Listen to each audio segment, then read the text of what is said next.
Hi, my name is Mary Franz Ocampo, and I'm a proud student of Western Governors University. Today, though, I want to talk to you about a very important topic, clinical depression. I'm sure you've heard about this. Now, let me ask you something. Have you ever experienced just feeling sad, lost, tired, or maybe feelings of hopelessness? Wait, I know I've experienced all of those things, but maybe you know someone, a brother, a sister, or someone just close to your heart. So let's talk about this. What is clinical depression?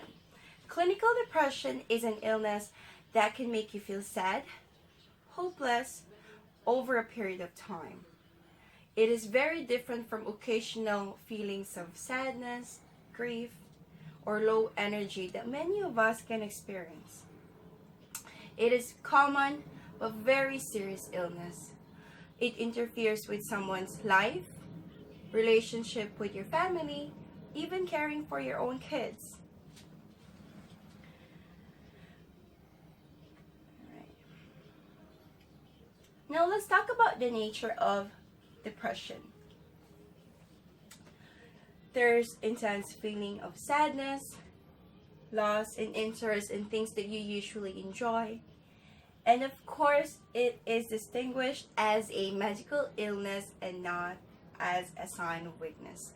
I think there's a lot of stigma about this one, and I just want to be informative. I just want to educate people that it is not a sign of weakness.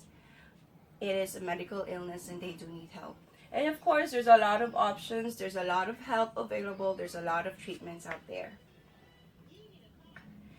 Now, who gets depression? Who is the target? It can start at any age. This is a condition that can affect men, women of all ages, all walk of life. It doesn't matter if you're rich, famous, or even just a regular person just like me. It can even affect our kids, the teenagers, the young adults.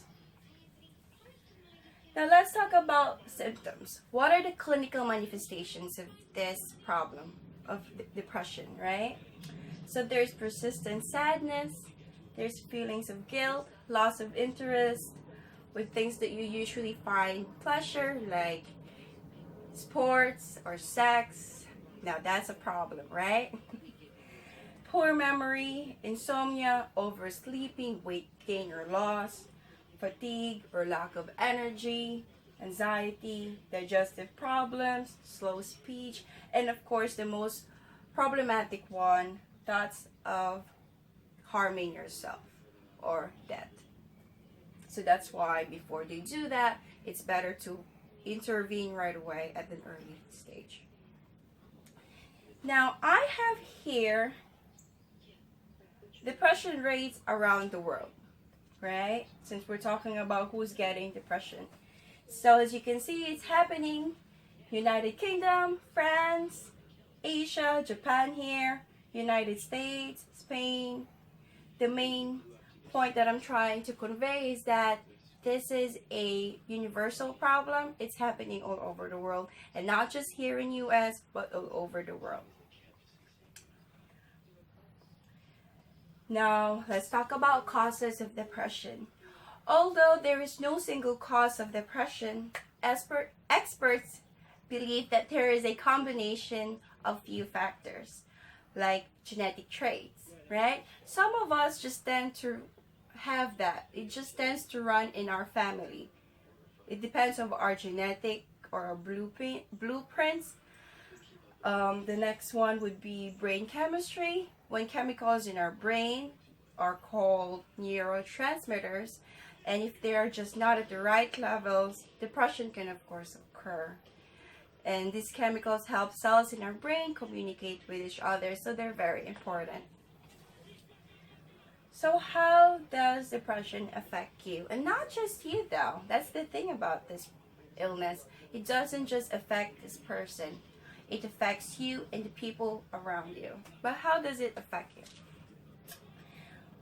Just few things, of course, poor sex drive. You're losing a lot of interest in things that you enjoy. It doesn't just have to be the sex part.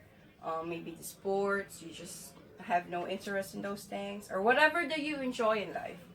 Poor or disturbed sleeping patterns can lead to self-destructive behaviors, like they tend to feel so hopeless, they don't know what to do, they tend to harm their own life or their own body.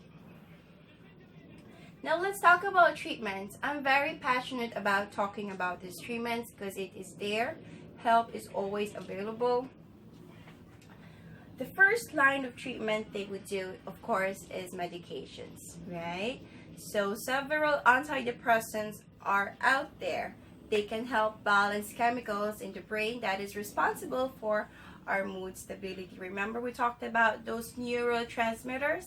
Yes, so that's what they're trying to balance out.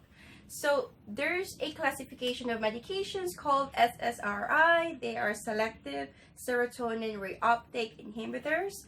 Now, they are very common, very popular. Maybe you've heard about them in commercials. They are Celexa, Zola, Flexapro.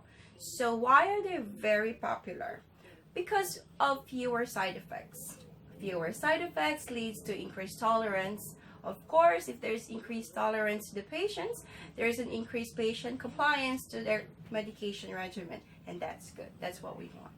Next one, psychotherapy, interpersonal therapy. They're basically on the same bracket. This is just the other term for that is talk therapy or counseling. Of course, interpersonal, it's one-to-one, the counselor and the patient. And of course, it's a preference. You could do a group therapy or you just want to be on your own with that counselor. Of course, that's a matter of choice. And the third one, last but not the least, let's talk about electric shock treatment. This is what we call electroconvulsive therapy. Usually, this is the last resort. Usually, your physician would do a medication first and counseling, which is what we call psychotherapy or the talk therapy. Or if it doesn't work, they do combination of that. And of course, if it doesn't work, they go to the last resort, which is the electroconvulsive therapy. Now, there's a big stigma about this treatment. Big stigma attached to this treatment because on the earlier times, they used to do this with no anesthesia. So they used to do an increased dose of electricity of shock, created a lot of problems like memory loss, fracture, and a lot of serious problems. But nowadays, no more. They don't do that. Things has changed. They do anesthesia. They do a general anesthesia rather, with of course a board certified anesthesiologist with a small electric current, controlled small electric current. Let me emphasize. Pass to the brain, so it triggers change to your brain chemistry. It can quickly reverse symptoms of mental illness. So I have here just a picture, just a reference. This is a brain activity of someone who is depressed, right? And this is actually before electroconvulsive therapy. So this is what's going on. You see, it's kind of boring. It's kind of different, right? So this is what a brain activity for someone who doesn't have depression or status post electroconvulsive therapy. So this is what we're aiming for. Big difference, right? Okay. All right. So there's things that we can do if you're the one affected, or if you just have that friend, your sister, your brother who you think is having this depression in their life. If it's you, be actively involved. Be involved with your treatment plan. Be active. Grab a friend. Do something. Do not isolate yourself in your room. Do not stay in the room. And of course, if you're having thoughts of harming yourself, ask for help. Help is available. You just have to seek it. It is there. And let's have an open mind to this issue, because as what I was mentioning earlier, depression is very rampant. It's a universal problem, whether you're rich, you're poor, or just regular person just like me. Let's be more aware that there are treatments available, and Just like any other medical illness like diabetes, Parkinson's, right? It's better if it's caught early. And let's make it our mission to be someone's hero. Thank you so much for listening to my presentation. I hope you learned something. And let me just close by telling you that you're not alone. Thank you.